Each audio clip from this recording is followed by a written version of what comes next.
Bonjour tout le monde et bienvenue dans Mes Lectures, l'émission qui parle de mes lectures, manga, BD ou comics avec toujours un tout petit peu de spoil. Alors aujourd'hui est un jour particulier car les étoiles se sont alignées et je vais parler de manga, de BD et de comics. Des fois, ça arrive. Et alors dans les mangas, il y a beaucoup de kana parce que je sais pas pourquoi, là il y a 5 ou 6 tomes, c'est du kana. Voilà, donc maintenant que c'est dit, c'est fait. Alors comme d'habitude, il y a dans la description, il y a le timer de chacun des titres dont je vais parler, il y a toujours le chapitrage YouTube, etc. Il y aura du spoil, donc si vous n'êtes pas à jour sur un titre en particulier, faites attention car je vais spoiler. Allez, on commence tout de suite. Jujutsu Kaisen tome 0, donc l'école d'exorcisme de Tokyo. Alors c'est vendu comme un préquel à Jujutsu Kaisen, et en fait si on lit le petit mot de l'auteur en début de tome, en fait c'est une sorte de prototype de Jujutsu Kaisen qui a ensuite servi à écrire l'histoire de Jujutsu Kaisen. On connaît donc avec les 5 tomes qui sont chez Kiyun, avec l'anime qui est chez Crunchyroll qui est de très bonne qualité. Du seul épisode que j'ai vu pour l'instant, il était vraiment incroyable. Espérons que la qualité ne baisse pas entre temps.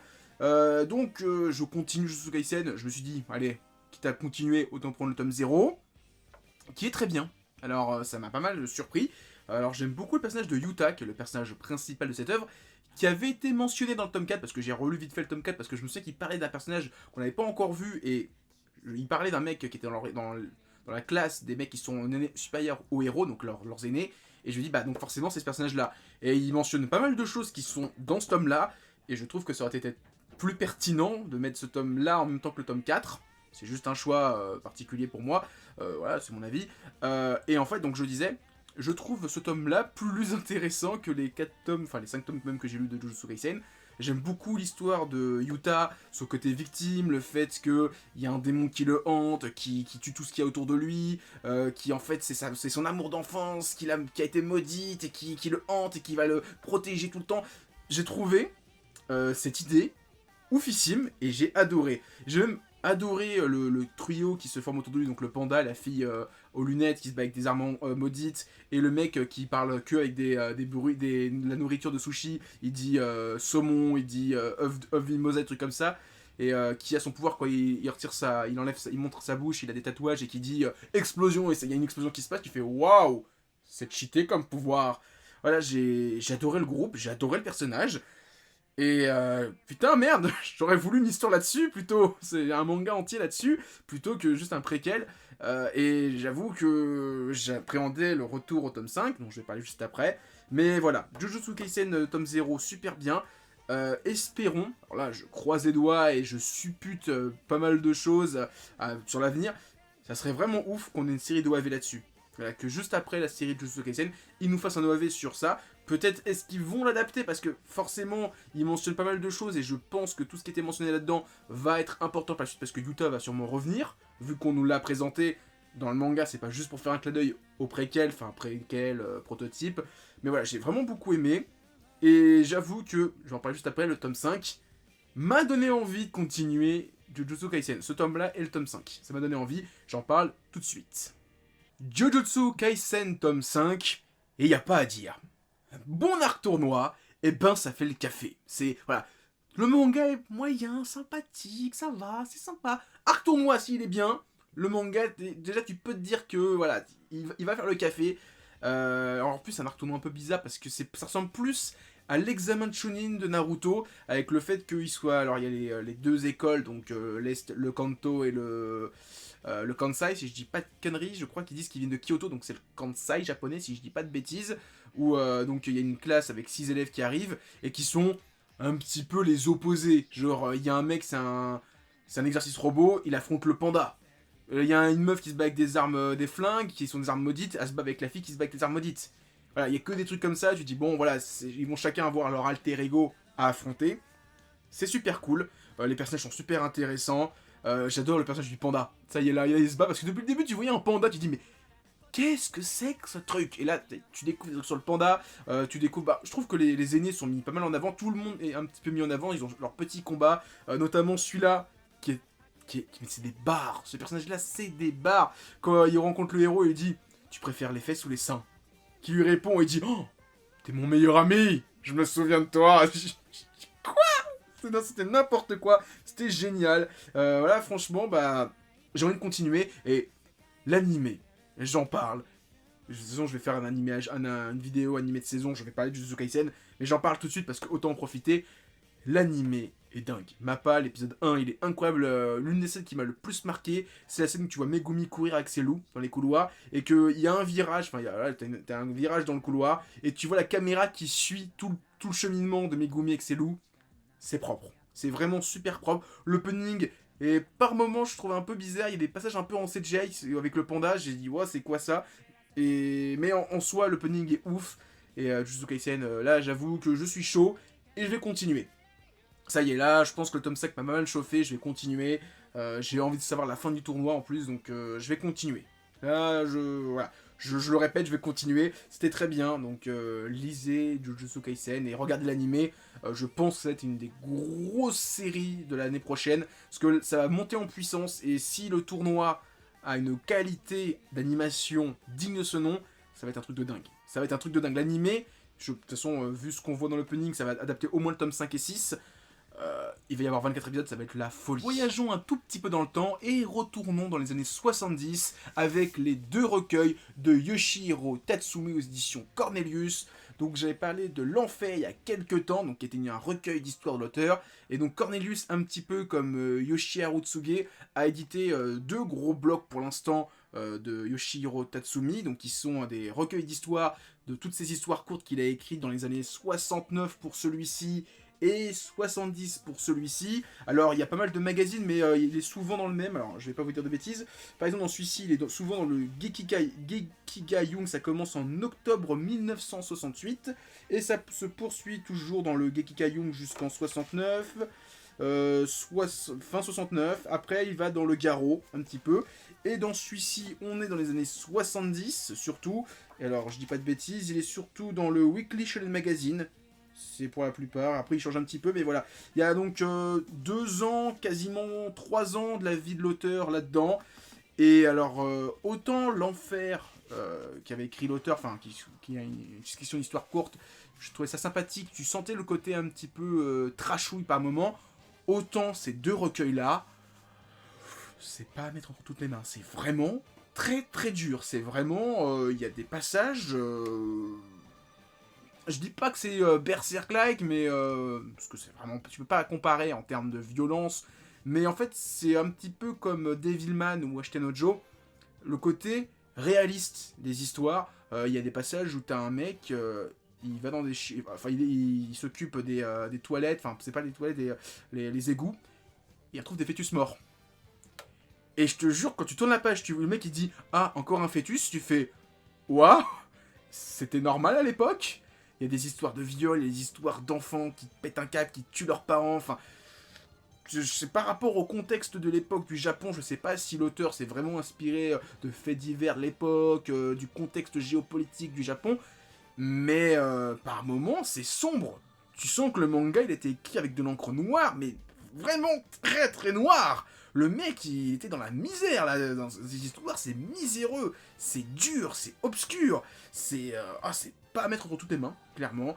Déjà parce que c'est comme des mangas un peu plus anciens, je pense que ça s'intéresse, c'est plus pour des gens qui veulent découvrir des mangas beaucoup plus anciens, et je pense qu'avec ça, vous allez être servi. Et alors, je l'ai peut-être déjà dit plusieurs fois, mais je me répète, Yoshihiro Tatsumi, c'est l'un des, ou même le fondateur du genre Gekiga. Donc alors, pour faire simple, c'est une sorte de proto-ancêtre du seinen, même si il y a des auteurs de Gekiga qui ne se considèrent pas comme des mangaka.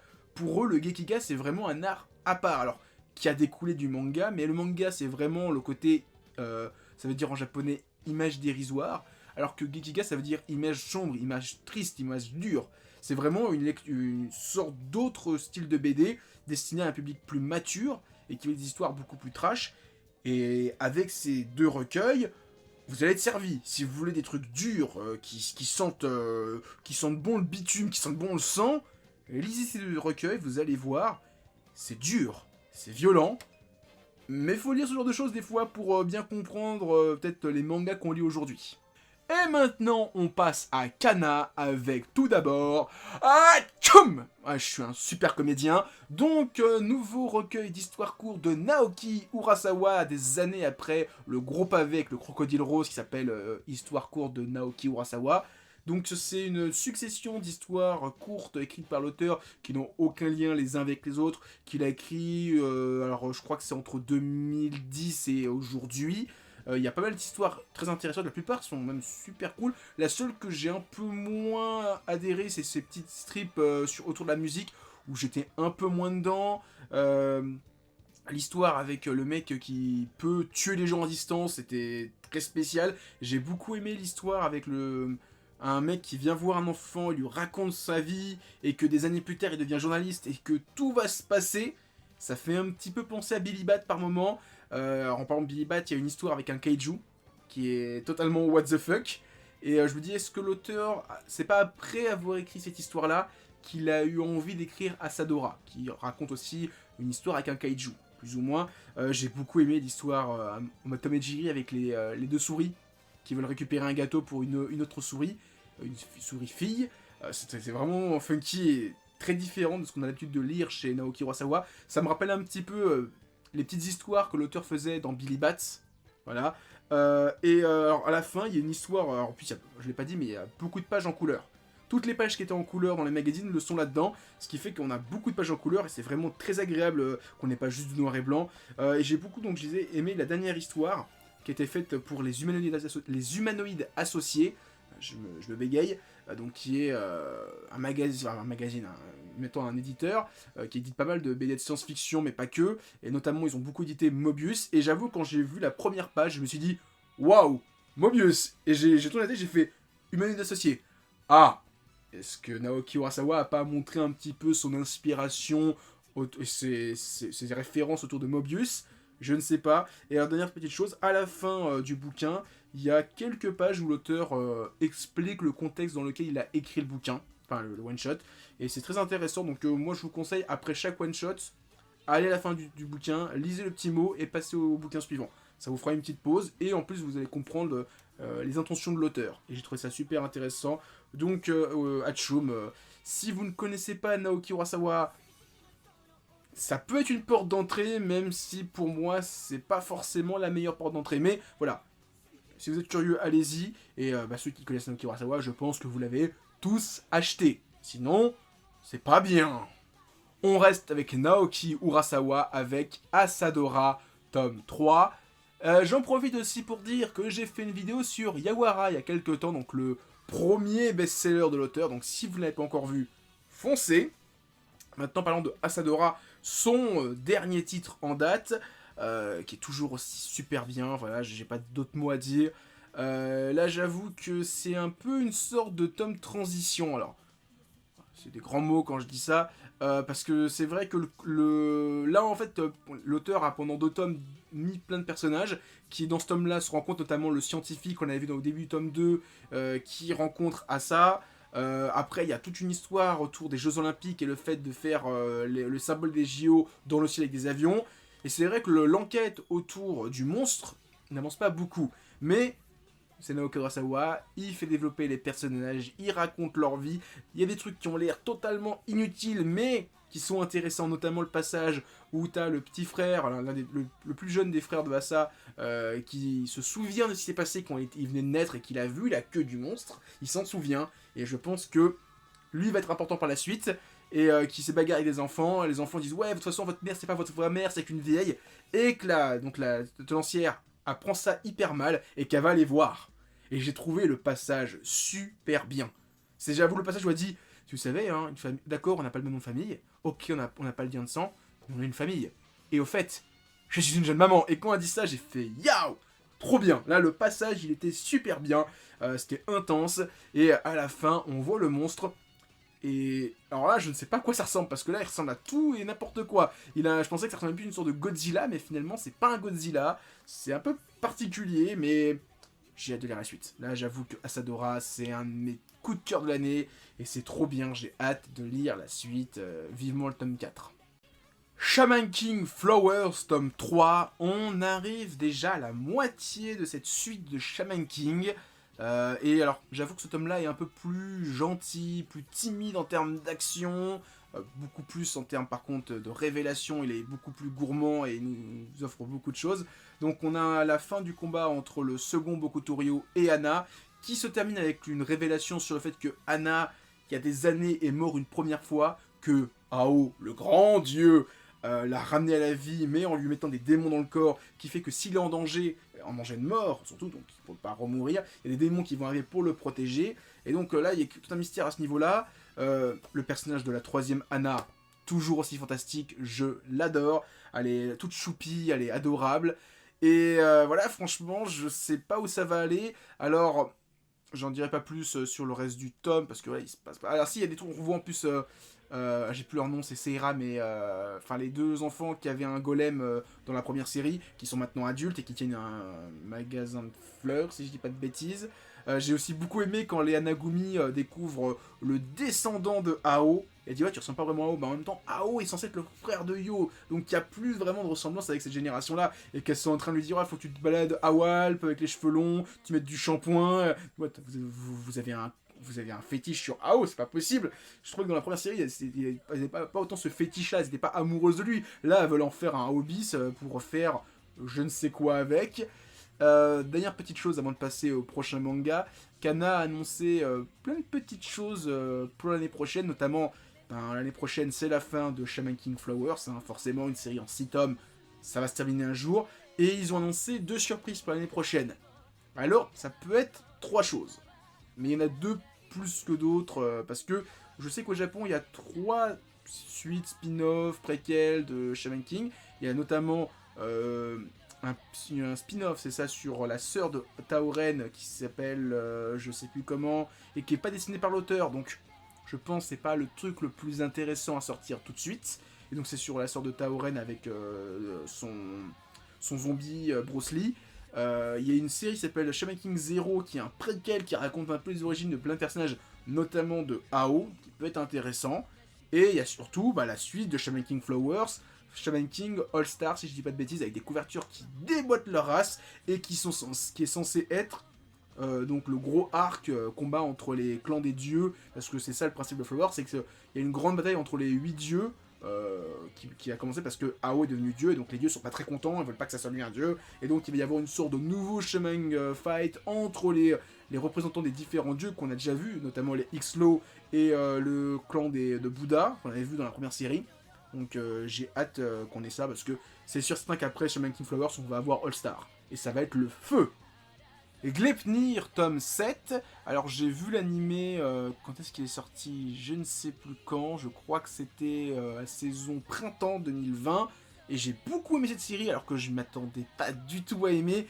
Je me suis dit, oh, je vais regarder pour voir ce que ça vaut. Mais le manga, je m'en foutais un petit peu. Et bonne surprise, donc j'ai acheté les 6 tomes qui adaptaient donc tout l'animé, donc à moins que j'ai pas vu le tome, je crois que j'ai pas vu le dernier épisode, donc peut-être que ce tome là est dans les derniers épisodes, mais je suis pas sûr, parce que là ça relance une intrigue et ça serait dommage de terminer la série sur une nouvelle intrigue qui se lance. Donc on a un gros combat entre les héros, dont désolé je vais pas retenir leur nom encore, face à la première personne qui a récupéré 100 médailles, et donc qui est devenue immortelle. Alors c'est une sorte d'immortalité un peu bizarre, parce que en fait si on le coupe, il y a une sorte d'insecte qui le régénère, c'est un petit peu bizarre. Il peut en plus ramener les gens à la vie, et ça fait sens avec le fait qu'il a perdu sa copine, l'amour de sa vie, et donc il veut la ramener à la vie, et je pense qu'il n'y arrive pas de la manière dont il souhaite. Il aimerait vraiment la ramener telle qu'elle est la vie, pas en mode zombie, un truc un peu moche. Voilà, j'ai pas grand chose à dire de plus sur Gleipnir. C'est sympathique, il y a beaucoup de ecchi, il y a beaucoup de fanservice, des fois qui ne servent pas le propos, mais ça fait le taf, moi j'aime bien. Après, il y a un tome qui sort tous les 6 mois, 1 an. Je crois que le tome précédent est sorti il y a 2 ans en France, en 2017 ou 2018, peut-être 2019, je sais plus. Donc ça, je pense que voilà, c'est une série où moi je vais la continuer, parce que je sais que j'aurai un tome tous les 6 mois, 1 an, que à chaque fois je ne saurais pas ce qui s'est passé avant, parce que j'aurais tout oublié comme un tocard. Mais voilà, c'est une bonne petite série que je vous conseille. Regardez l'animé sur Wakanim, il est vraiment super cool. Il y a beaucoup de cesse, il y a beaucoup de seins, il y a beaucoup de plotage, mais c'est cool. Samurai 8, cinquième et dernier tome. Voilà, c'est fini. J'en garde un souvenir périssable, on va dire, hein, parce que c'est pas mauvais, hein, je vais pas continuer à attaquer le manga indéfiniment, franchement ça serait bas, mais voilà, le problème c'est que, je vais me répéter, il y avait des bonnes idées. Là notamment, j'avoue que ce tome-là a des super idées. Déjà, j'adore énormément le passage où il arrive dans une salle, enfin dans le héros avec son mentor, sensei, aîné, il arrive et il dit voilà, toi c'est statistique, c'était statistique, donc là t'es nul en force, en intelligence, en vitesse, en fait t'es nul en tout sauf en ça. Je sais plus c'est quoi, je crois que c'est du charisme, non c'est même pas le charisme, c'est la vigueur ou un truc comme ça, ou la chance. Il lui dit voilà, si tu veux apprendre des techniques, et ben faut que tu aies genre ce niveau-là en force, en vitesse et compagnie, tu pourras apprendre les techniques. Ce qui fait qu'il y a une sorte d'apprentissage des techniques qui est très RPG, jeu vidéo, genre t'as les stats, tu peux l'apprendre, point barre. C'est assez intéressant, j'aimais beaucoup cette idée-là, dans un univers de science-fiction, space opéra ou de ouf, et en fait il y a un petit côté jeu vidéo dans les pouvoirs, c'était assez intéressant. J'ai beaucoup aimé que la princesse du héros lui déclare sa flamme et qu'il lui dit non, en fait tu m'aimes pas, tu me vois juste comme ton petit frère. Et c'est un béguin pour ton petit frère. Et ça aurait pu être intéressant de voir cette relation évoluer et qu'elle ne voit plus comme son petit frère, mais vraiment comme un héros qu'elle veut qu'elle soit protégée par ce héros. Ça aurait été hyper intéressant. Il y avait des bonnes idées. Et c'est dommage que le manga n'ait pas marché. Il y avait des bonnes choses. Alors après, le problème, hein, je l'ai déjà dit, hein, c'est t'as 2 tomes qui sont censés te placer l'univers et qu'au bout de 2 tomes, t'as toujours pas compris tout le principe de l'univers. C'est chaud. C'est chaud. Il y a des mangas. Ils se font jeter pour beaucoup moins que ça, qui ont dès le début de place bien les bases, mais ça ne suffit pas. Et il a eu la chance qu'il y a un nom important, c'est Kishimoto, qui a pu peut-être permettre au manga au Japon de survivre un petit peu. Mais c'est dommage, c'est un peu trop un gros foutoir. Et c'est dommage, je pense qu'il aurait mieux canalisé l'histoire, ça aurait été plus intéressant et ça aurait pu se poursuivre sur des trucs de ouf. Mais trop de bonnes idées et pas assez le temps de les mettre en valeur, les placer, les montrer comme il faut. Parce que là, j'avoue que l'idée des attaques, c'était une bonne idée. J'ai beaucoup aimé. Mais 5ème tome. Et en plus, ben, le 5ème et dernier tome. Ça fait un peu chier. Et en plus, la fin, j'ai l'impression que bah, c'est pas une fin en fait. J'ai pas ce sentiment d'avoir achevé le truc parce que ben, l'auteur avait, je pense, beaucoup d'intrigues. Je suis sûr qu'il prévoyait l'histoire sur au moins une quinzaine de tomes, voire peut-être même plus. Et ben, il a pas pu tout placer parce que il y avait sûrement une grosse quête sur le fait de réunir les 8 samouraïs pour avec les clés. Il y avait sûrement une grosse intrigue sur les frères de Hachimaru. Et ben, tout ça, ça poubelle. Et c'est un peu dommage. Et voilà. Bon, j'ai acheté les 5 tomes parce qu'il y avait que 5 tomes. J'avais dit que si ça durait longtemps, je ne rachèterais pas. J'aurais comme jeté un coup d'œil pour voir si ça évoluait dans le bon sens. Mais voilà, vu qu'il n'y a que 5 tomes, bon, bah, je suis allé jusqu'au bout, mais si vous n'avez pas encore commencé, passez votre chemin, hein. C'est pas un indispensable. Très clairement. On parle maintenant comics avec, excusez mon accent anglais à couper au couteau, The Savage Shores aux éditions iComics. Alors c'est l'une des grosses nouveautés de la rentrée avec, en termes de manga, BD comics, avec forcément Yawara, forcément Spy X Family et forcément aussi, j'en ai déjà parlé, Carbone et Silicium. Donc ce comics, c'est compliqué d'en parler sans trop spoiler parce que il y a que 5 chapitres, c'est une histoire unique, c'est un one-shot, et donc j'ai pas trop envie d'en divulguer. Alors je vais juste vous raconter au moins le premier chapitre pour vous le vendre.